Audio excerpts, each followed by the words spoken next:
All right. Um,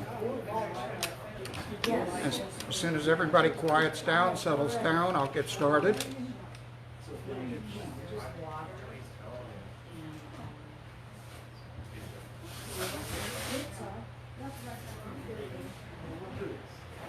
All right. As I'm sure you're aware, 2020 has been so far really intense. A lot of things have gone on publicly. A lot more things are going on behind the scenes, and there's just all kinds of stuff happening. And we need to learn to be aware of what's happening, really what's happening, and not get caught up in all of this nonsense that's going on everywhere. I'm going to start off with a few years ago, I did a report talking about the news media. And in that report, I said, the news media, at least in this country, is lying to us. Doesn't matter which news media, they are lying to us. There are different stories around the world reported in different ways, and they're very different from what our news channels were telling us. And I turned that report in, and I had some proof with it. I turned that report in, and I got a D-. My teacher said,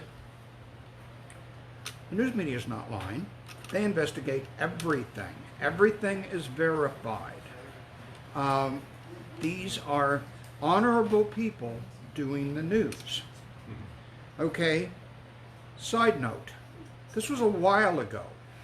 When I did that report, I was a sophomore in high school. This was in the early 60s. There were 3 television stations, networks, and there were radio stations. There were newspapers.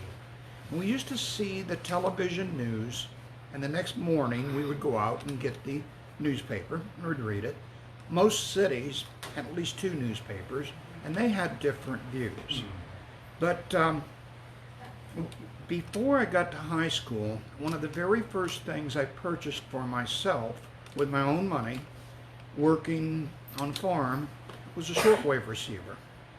And that shortwave receiver, I could hear radio stations all over the world. And I didn't really have a big interest in television. I didn't particularly care for television. But I would listen to news reports from a number of different places. Sweden and Switzerland and China and Russia and Germany and the BBC. And it was obvious, even at that age, I was like sophomore in high school for that report, that our press, ABC, NBC, and CBS was all we had. They were lying to us because the stories did not agree coming out of the United States. And I learned at that point that we have a lot of propaganda going on. We have something going on, even in the 60s, I knew it. There's something going on behind the scenes, controlling the scene. A director, something. Because our 3 networks would agree, but the worldwide news did not agree. Later on, years went by. I worked in radio, worked in television, and in those days we had teletype machines. And the teletype machines, you had an API, you had Mutual News Network, and if you were really, really lucky, you might have a BBC feed. And in those days, BBC was probably the most honest. Voice of America wasn't bad, not nearly as bad as our major networks. Let's move on a few years. And think about this, because what goes on now is, in those days, of course, television news was 3 or 4 times a day for 15 to 30 minutes for the networks. It wasn't 24 hours and 7 days a week.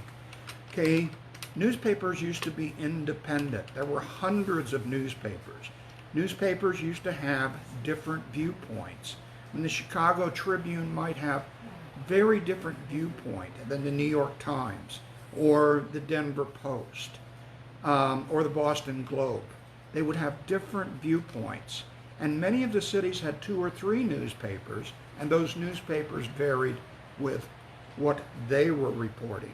But the interesting thing about newspapers is newspaper reporters, unlike television personalities, often would do their own investigation. They would do their own research. That's why there were so many different opinions. As we move forward in time, we got inventions, cable television, we got into different things on cable television, and we started to get into 24-hour, 7-day-a-week news programs. And that news is in quotation marks from day one of 24/7 news.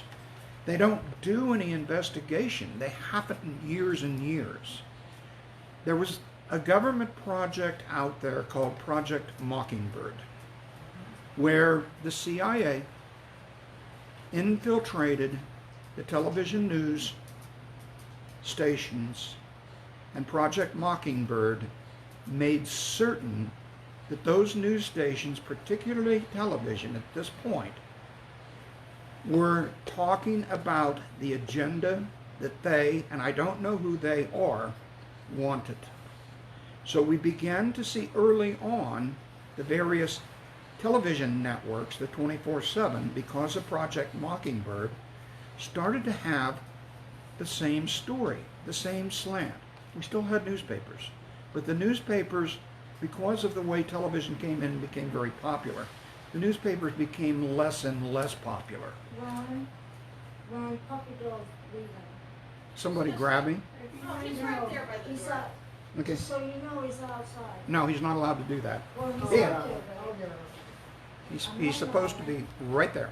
I want you to know. It's not there. Okay, so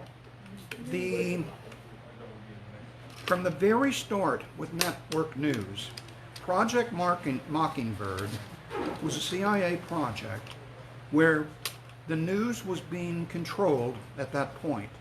There's an excellent video, it's about 4 hours long, and I've linked it on at least the Warren Light Center thing, that talks about propaganda. This was done in sales and marketing and all of that stuff. And that video is very critical to watch and to understand what is on that video. And it's a critical one to watch to understand what's going on, because the 24/7 news on television from day one has been corrupt. It has been led by someone, something, a group, who knows? Where did he go? Where's the dog? I don't know what Bring him in, lie him down. He's not to go out running around like that. So anyway, you need to be aware, since at least the early 70s, when they started to do this television stuff in the way they do it now, that it is programmed, you are programmed, and you are carefully cultivated as to what you accept as true, what you accept as false, what makes you angry, what makes you upset, who you follow, who you vote for, what political party you're in, on and on. One of the things that seems to be going on with whatever this deep state cabal, whatever you want to call it, is step one, cause separation. Let's separate blacks and whites and Mexicans and Chinese. Step two, let's separate by sex. Men against women.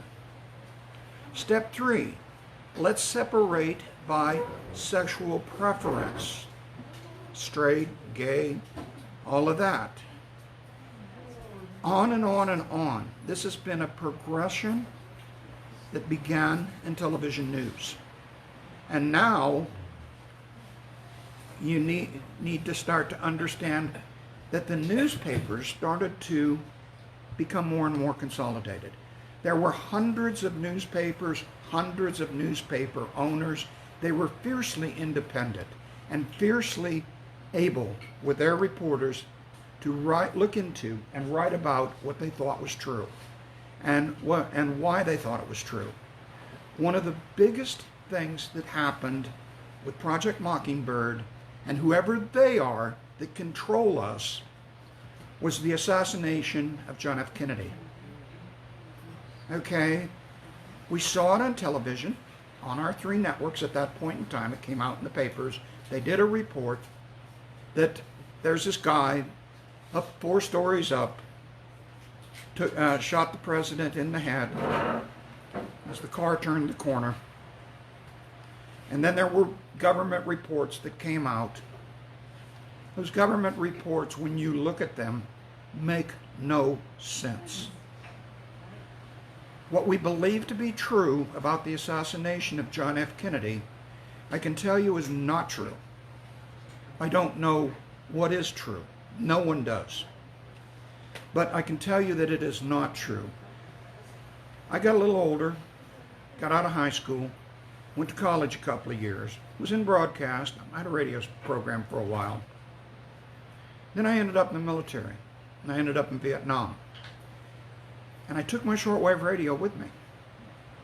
And I could hear the U.S. news. I could hear the world news. I could look out my base, and a lot of times my helicopter, and see with my eyes what was going on. And it didn't have anything to do with what the news said was going on.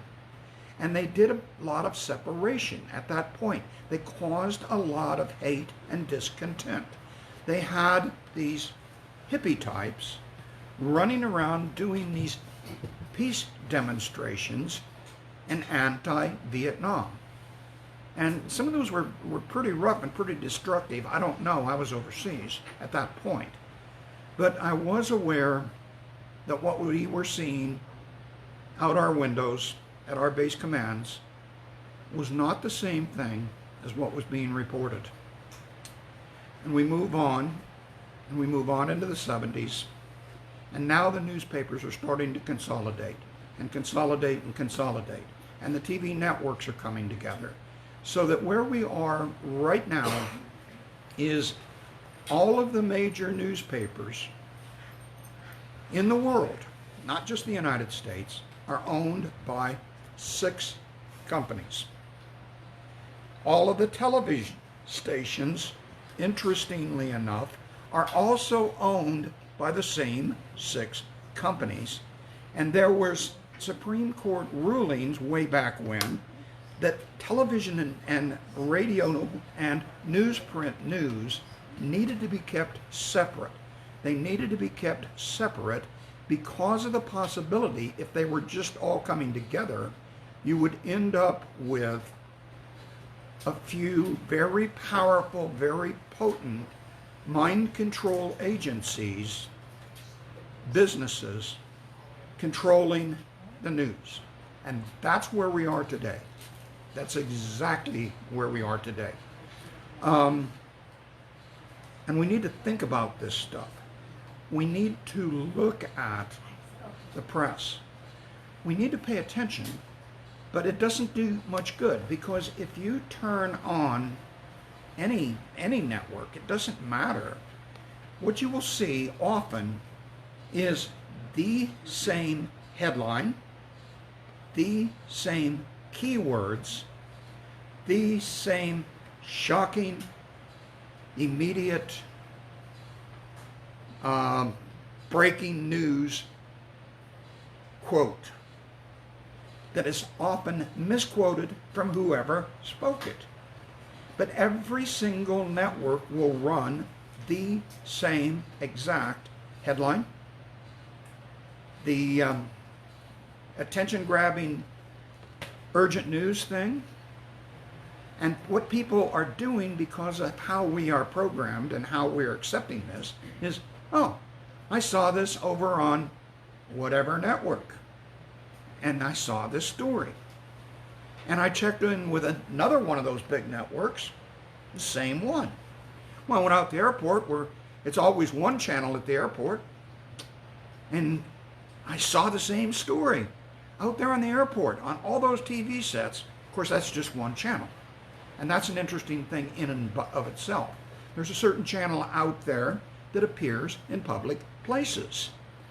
And they lie to us, and they lie to you, and they do it every day. Okay? And so the people hear this over and over and over, and they hear it in multiple channels, and they say, must be true. It's verified. Well, these people are saying this, these people are saying this, these people are saying the same thing. Saw it out there at the airport, saw it out there at the local bar, on the TV set there. Same story. Same headline, same breaking news. The point is it true?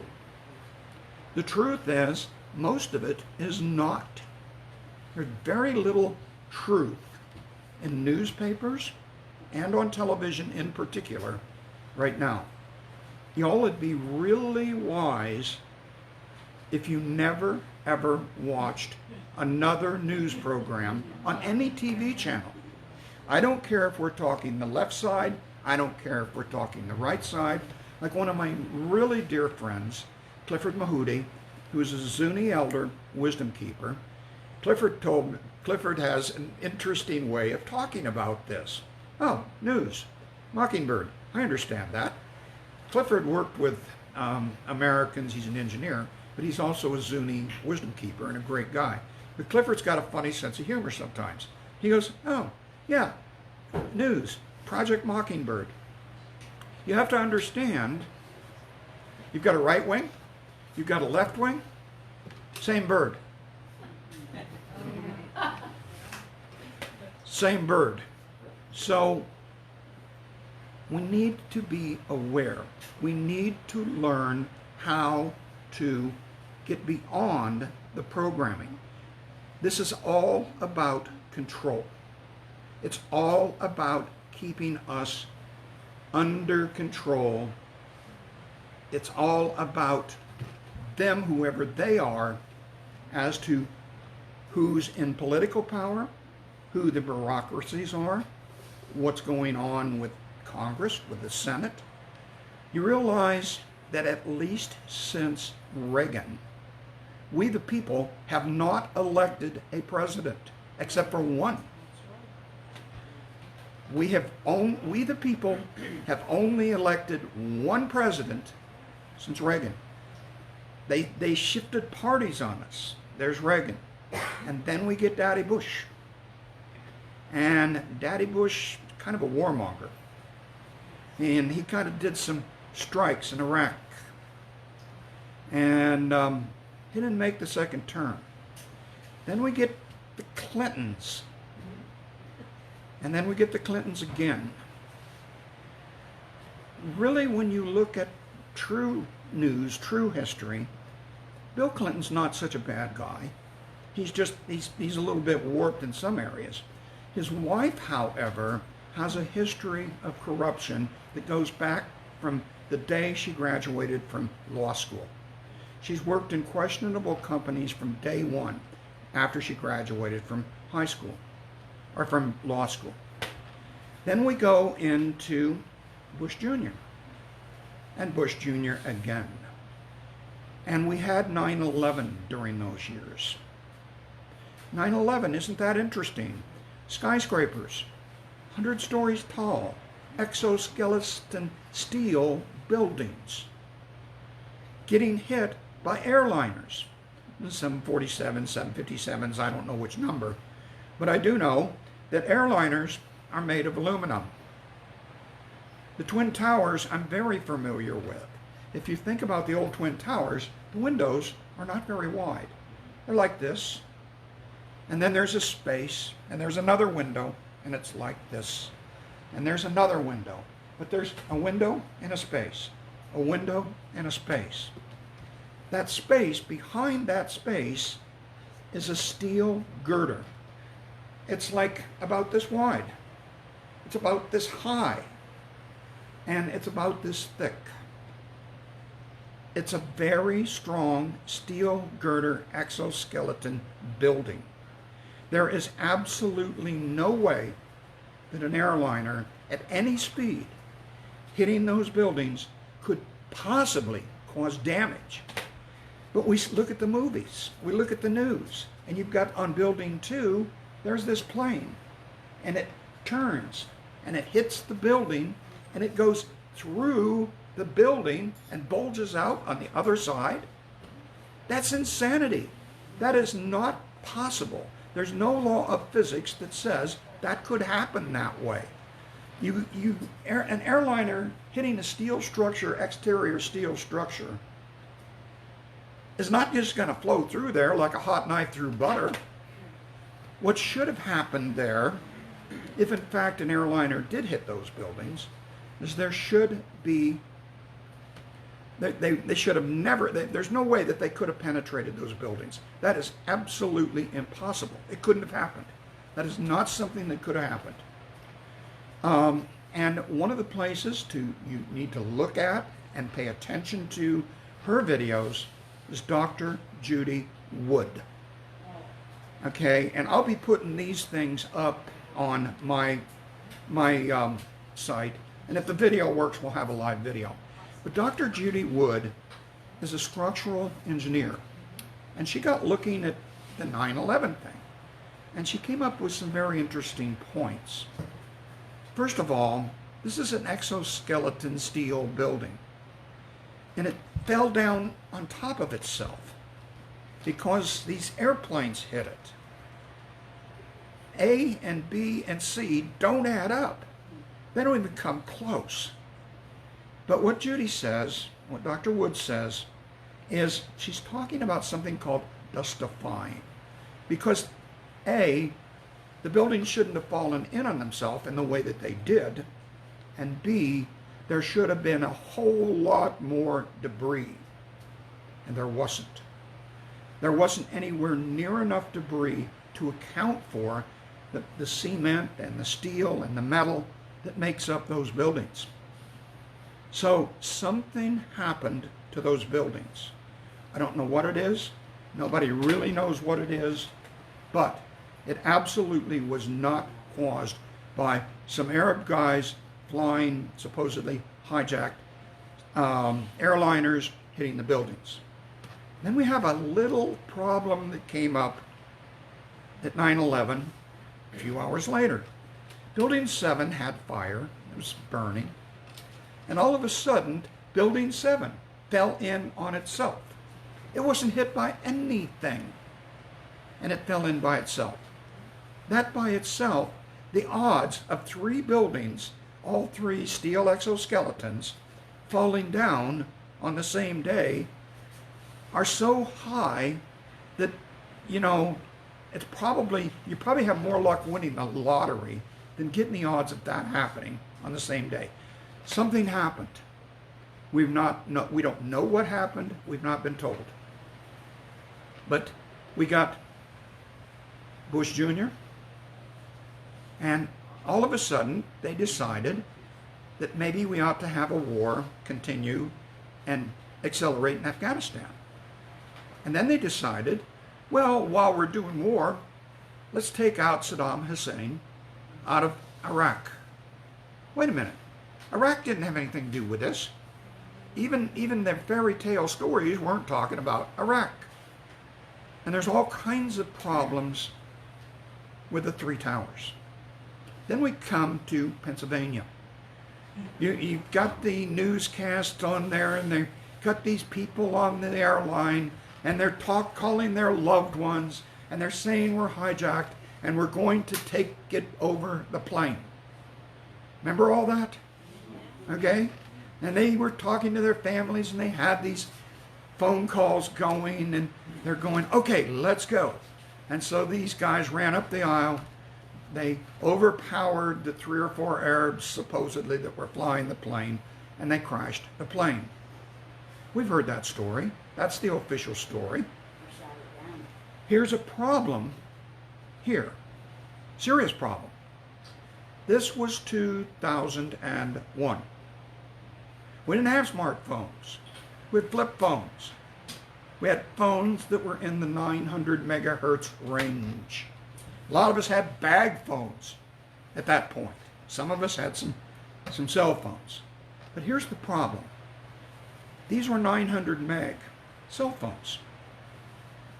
Even if they were modern, 2.4 gigahertz, 1.9 gigahertz like our iPhones and so on work. Here's the problem.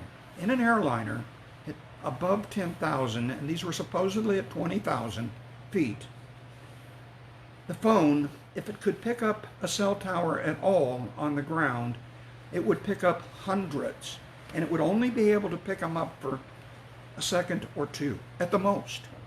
It was absolutely impossible at altitude to make a cell phone call from the airline. You couldn't do it because the technology to do that sort of stuff had not been invented yet. Okay? The reason we can go on an airplane now and we can pick up our phone and we can pick up the internet is they've got Wi-Fi in the airplane. And up in the cockpit, they have very interesting, very complex satellite dishes that can track satellites as the airliners flow to give them their internet connection. Those folks that you heard all the, we're going to die, we're going to take these people, that's impossible. Their phones wouldn't do it. And in those days, there were phones at the back of the seats. They were a type of radio phone. They weren't a cell phone. They were a type of radio phone that worked in some of the aviation frequencies. And you could make calls on those things on the airline. Little problem.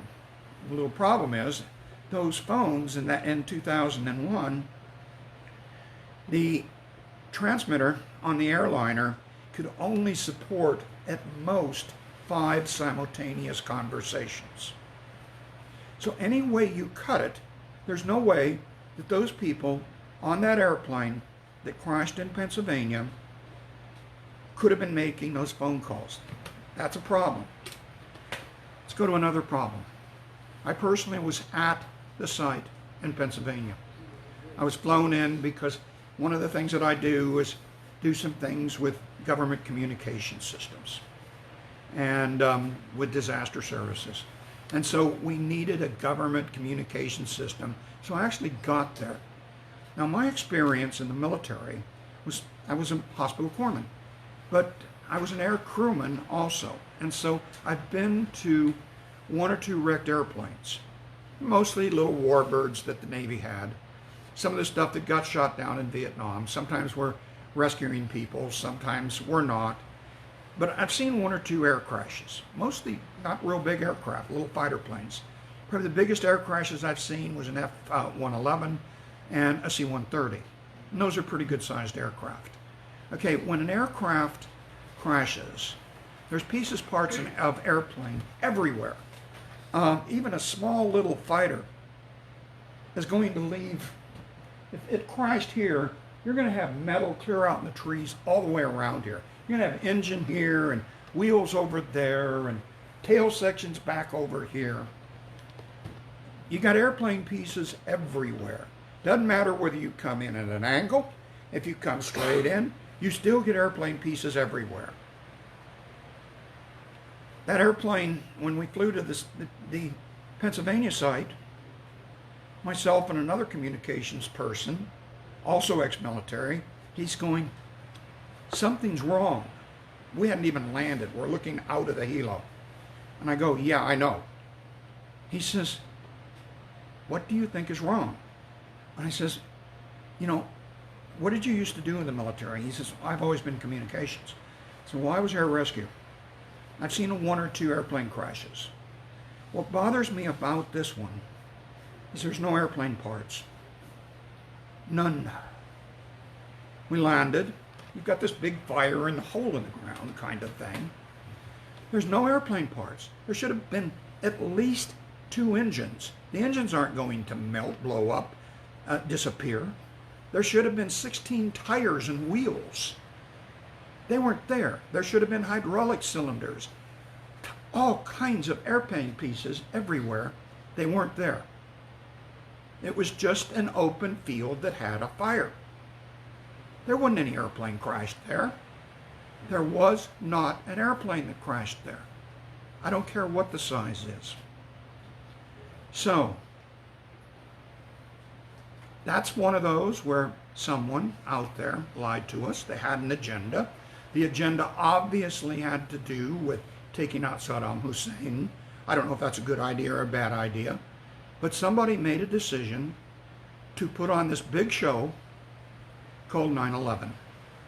And then the government, kind of like the Kennedy thing, came up with a report that if you read the details of that report, the government is lying to us, the news is lying to us, and no one's doing valid investigation.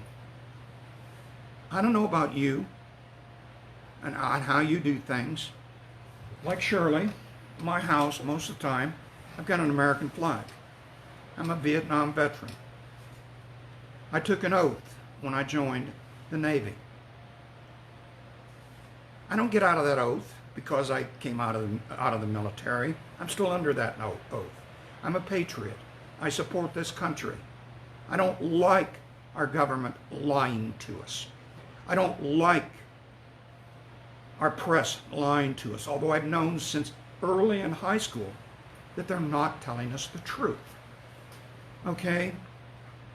Here's another one that bothers me, right here and right now.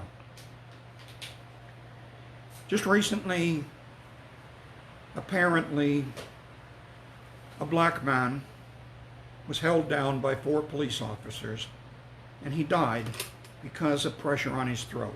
The video's out there. That may be real, that may not be real, who knows. But the result of that were riots, demonstrations, and all kinds of craziness all over the country.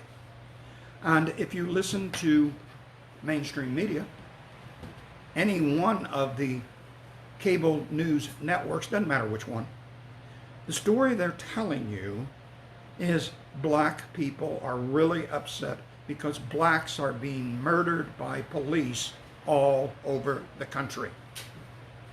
Everywhere. And they're really upset, and rightfully so, because they believe that fairy tale. And so do a lot of white people.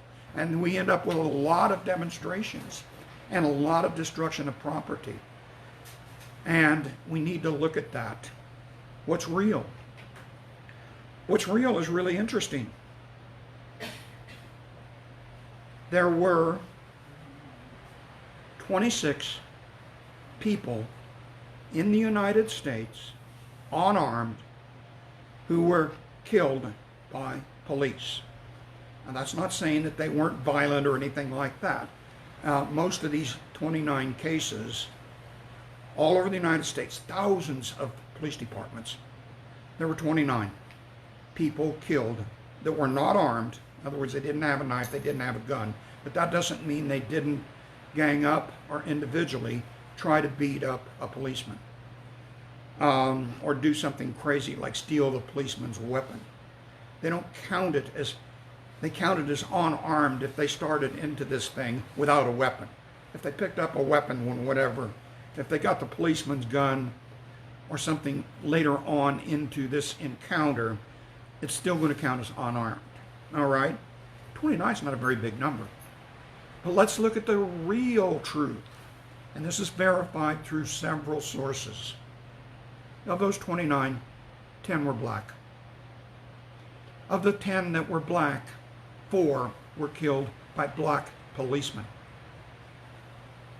The whole story, the fairy tale, the BS, and you know what that means, it's your belief system, is white cops are killing black people all over America. And everybody's upset and they're demonstrating. The other interesting fact is, in 2015, there were 54 people injured or killed who were unarmed by the police, 32 of which were black, the others were white. But the point there is, in 2015, it was 40-something. In 2019, it was 29. Not only, certainly this is a bad deal. You don't want to be in a situation where a policeman kills somebody, especially if it looks like without good reason. But the thing is, it's actually getting better. There's no excuse for all of this riots and stuff. Somebody has triggered that, somebody's paying for that, somebody is paying for the destruction, and somebody's paying for the hate and the anger and the nasty stuff that's going on. COVID-19, this little flu that's out there. All of us have been locked down. We're running around wearing masks. Masks. This is the stupidest thing you've ever heard of. If you understand the science, you understand that COVID-19 is a virus. Viruses are very, very, very small. Okay? Masks have got a lot of spaces in the cloth. The comparison actually is wearing a mask to stop a virus either coming out or coming in, particularly coming in, is exactly the same scale as using a chain link fence to stop mosquitoes. It's true. Viruses are really small. Cloth does nothing to stop viruses coming in. Medical people wear viruses.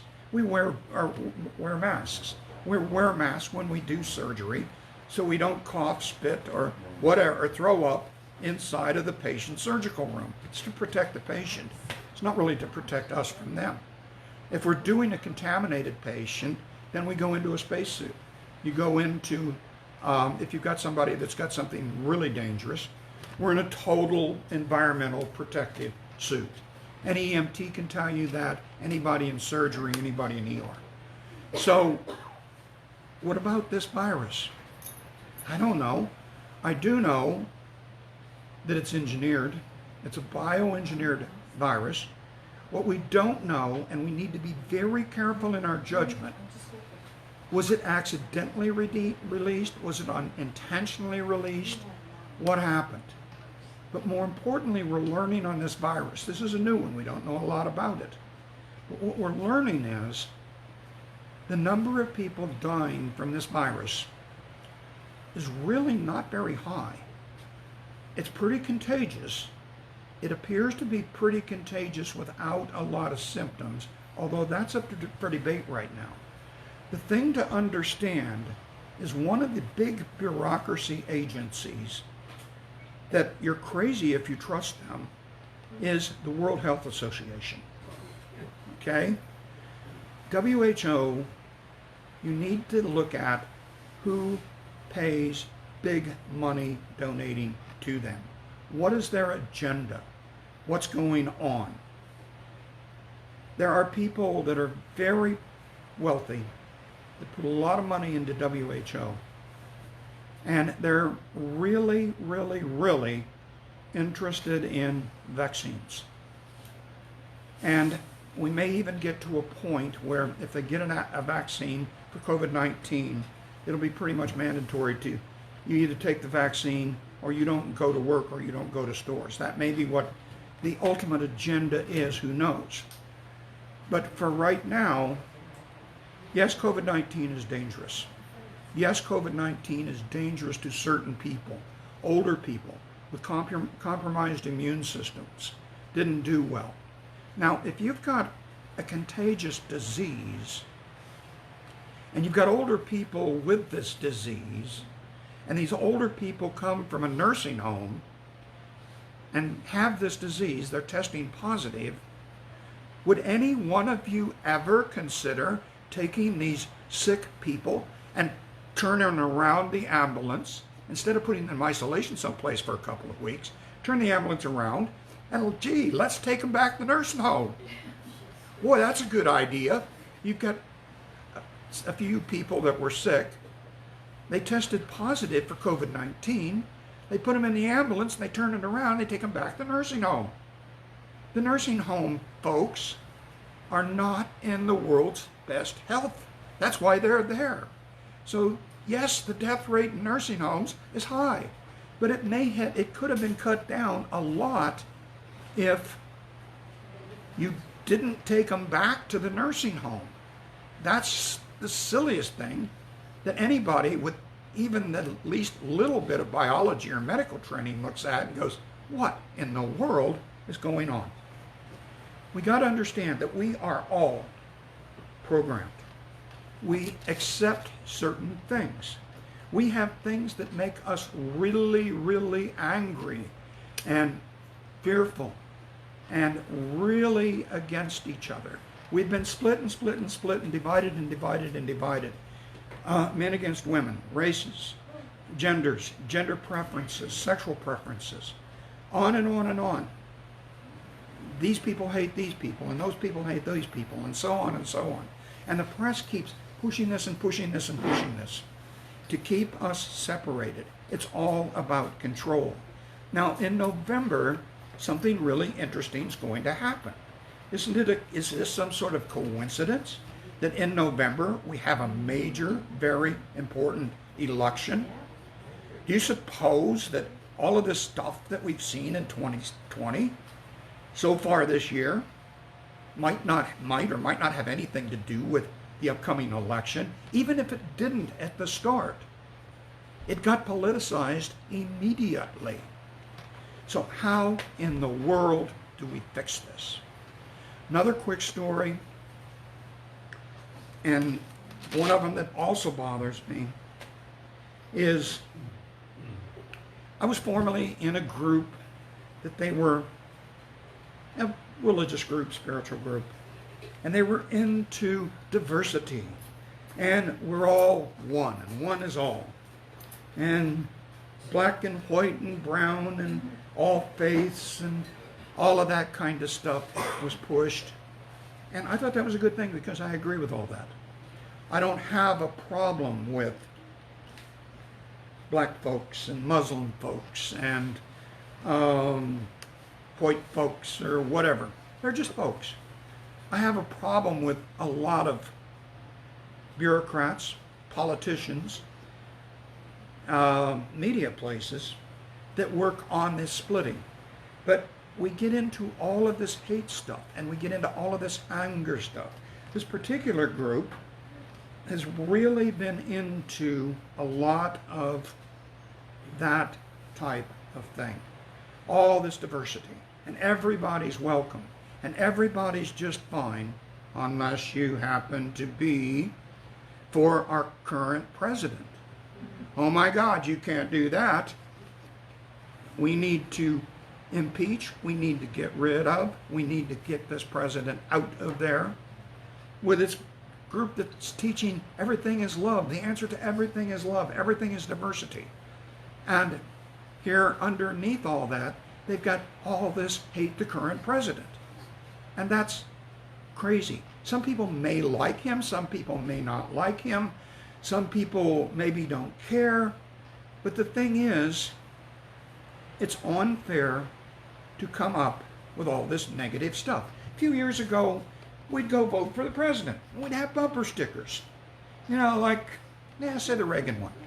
Some people had Reagan, and I don't remember who he was running against. Huh? Mondale, maybe, I don't know. I'm not that into political history. But we'd have bumper stickers. And you know, your neighbors got the opposing and you voted for this guy. We weren't killing our neighbors because their bumper sticker wasn't the same as ours. Nobody ever said anything. You drive around. I've seen not too long ago, I actually saw, it was Mondale, because I saw a Mondale Reagan bumper sticker on a vintage car driving downtown. I'm going, wow, I remember when bumper stickers didn't matter. I'd vote for somebody and somebody else would vote for somebody. The wife would vote for one person, the husband would vote for another. My mother and father were interesting because my mother would have one candidate's bumper sticker, my father would have the other candidate's bumper sticker, and it must not have been a problem. They were married for 65 years. Today, another quick story, very good friend of mine was in Louisville, Kentucky. He is a proud graduate of the University of Nebraska. He was wearing his University of Nebraska hat. It's red, has a white N on it, in Louisville, Kentucky. A bunch of people thought that he was wearing a mega hat. He was walking out of his church to his car by himself. He's 70-something years old, and he's not in the world's best health. They ripped his hat off. They beat him to a pulp. He was in ICU for 6 weeks. He still has fractured ribs that are healing because he's wearing a University of Nebraska hat. He didn't even have on a MAGA hat. He didn't even know what a MAGA hat was. What is a MAGA hat? Make America Great Again. Oh. Okay. Point is, they saw this red hat. They thought that he was a Trump supporter, and so they beat him up. A bunch of young people. Ever catch him or no? No. Shame. There was video. They caught a couple of them, but they couldn't make positive identification. And in Louisville, depends on which side you're on. If you're on one side, you're going to jail. If you're on another side, it's okay. Now, let's get back to the riots and all of that junk. We've been on lockdown for months. We can't go anywhere. You can't even go to church. You can't go to the beauty shop, the barber shop, all of that. All of a sudden, we've got riots all over the country. It's cool to go to riots. It's not cool to go to the barber shop or whatever. Anyway, how do we fix this? Step 1, learn how to use Twitter. I really, really recommend learning how to use Twitter. There are valid, very dedicated, independent reporters. These are reporters in the old sense. They look at things. They investigate things. They write things. Some of them are controversial. You may not like some of these independent reporters. That's okay. At least they're looking into things. They're investigating things. They're trying to get the word out. Now we've got another thing going on. Google and Facebook and Twitter even are censoring what we see, just like the press does. If I say the wrong thing on Twitter, even this video, which is running inside of a private discussion group, I very well may get banned off of Facebook because I'm running a live video right now. Because I've already said some things in a way that the establishment, the social media people do not allow. You're allowed to say anything you want to say if you're on this side. You are not allowed to say what you want if you're on this side. I'm a patriot. I believe in something called the First Amendment. I believe in it dearly. We have a freedom of speech and we have a freedom of press. I also believe in the Second Amendment. I'm not going to do what our congressman did, but I could. Our congressman at a rally at our state capitol was there, and he says, well, I went to the doctor. Doctor asked me, do I have any guns in the house? And he said, no, I don't. I brought it with me. I could do that right now, but I don't have it. I do a few feet away. I don't on me. But anyway, we need to learn to use Twitter. We need to understand that the only truth out there is on some of the Twitter accounts, some of the independent investigators. Now, some of these people are way out there. There's some of these that I can't tolerate them. that people listen to all the time. There's others that I agree with highly. From time to time, myself and Jeff Limpert also, in our discussion group on Facebook, we do bring up some of the people who we find to be interesting, not necessarily agree with. You have to understand, when I recommend something, when I post something on a Facebook group, or I send it out to individuals in text messages, I'm not saying I agree, I'm not saying I disagree. I'm saying, hey, this is interesting. Take a listen or a look at what this person is saying. I know some of the people out there that have been in this for quite a while. Some of you may not know what this is all about, but at least take a look at on Twitter. Get a Twitter account.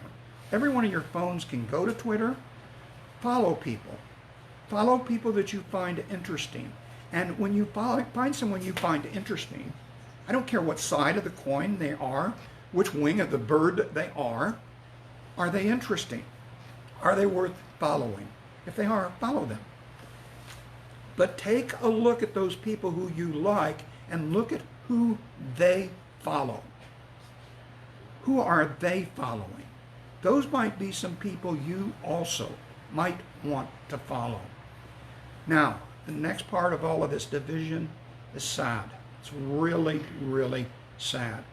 All of this division, I don't know how many really good friends, some that I've had my entire life, no longer speak to me. Because apparently I'm not from the right wing of the bird, or the left wing, or whatever. I'm not from the correct side of all this division. So I have very dear friends from years back that are saying, because I have come to certain conclusions, my own conclusions. So far as a voter, I've always been registered as independent. But I have really, really good friends from years ago, but they don't speak to me anymore. They defriended me on Facebook. I've got really good friends that actually have turned me in on Twitter, trying to get my Twitter account taken down. People I've known forever. And that's hurtful. That's painful. Most of Facebook, at least my particular Facebook page, a lot of people are my relatives. I'm not crazy. Even if I went to a family reunion, I'm not going to wear a Biden hat. I'm not going to wear a Trump hat at our family reunion. Either way, the other side's going to kill me. I'm talking about my own cousins. And a lot of my friends are even worse than that. So there's another thing out there from the mystical side, metaphysical side, that can really, really help us. And I don't know how many have heard of her or know her, but I want you to look up Brian Katie, The Work. Okay? Here's what Brian Katie tries to teach us. And most of her material is free. Just look her up on Google. It's Brian, B-Y-R-O-N, Katie, K-A-T-I-E. It's called The Work. Spell it again? B-Y-R-O-N, Katie, K-A-T-I-E. It's called The Work. Okay, step one that she teaches us. It's 4 simple steps. Is it you notice something that upsets you, that makes you angry, that makes you sad, that makes you upset, that basically gets you totally PO'd. You need to look at that. Pick up a piece of paper. Write it down. Write down what made you angry, upset, really triggered. And then you write down the stressful thoughts. And then you look at it and you go, is it true? Is this really true? Can you absolutely know it is true? How do you react? What happens when you believe that thought? You get angry. You get upset. You might join a demonstration. You might end up breaking buildings, beating people with bricks. Who would you be without that thought? And then you turn it around. Look at the opposite of what you believe to be true.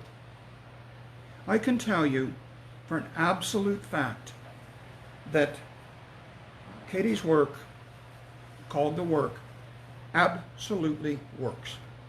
I can tell you it works because I have an ex-wife back there who's still alive.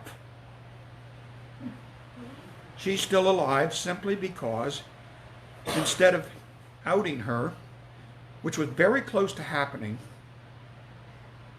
I ended up meeting by accident Brian Katie. She showed up at Unity, Louisville. I was angry. I was hurt. I was really, really in a bad mood. I've been armed every day since I was 18. I've never gone a day that I don't have a weapon somewhere within reach. Part of my past work required it. Part of other things do. I don't have a problem with it. But I went to Brian Katie's Friday night thing, really angry. And I ended up going to a weekend thing. And I ended up doing these exercises that she teaches on this site called The Work. And I was still really angry. And I went to see my martial arts teacher. And she beat me to death because she knew I'd gone over the edge. And between my martial arts teacher at the time and Brian Katie, I have an ex-wife back there who's still alive, and I'm not in prison. I would have taken her out. There's no question. But because of the work, I got over the anger. Because of Brian Katie, I got over all of the stuff. And I found out, with all of the junk that's going on, with all the separation going on right now, with all of the political stuff and all the bureaucracy stuff and all of the Congress and government stuff, is her stuff works with this government and nonsense, anger, separation. The object of New Thought, New Age is diversity. It really is. It's all about love. There's no difference between black and white, men and women, lesbian, gay, bi, whatever the hell else all those letters mean. There's no problem with that. There shouldn't be any division politically. So I agree with one side right now. In the past, I've agreed with another side. I've always been independent. I don't think I've ever voted a straight ticket, but I do research. Learn to use Twitter. Learn to find out what is really, really, really going on. What's true. And with that, we'll leave it. Can I add one thing? Let me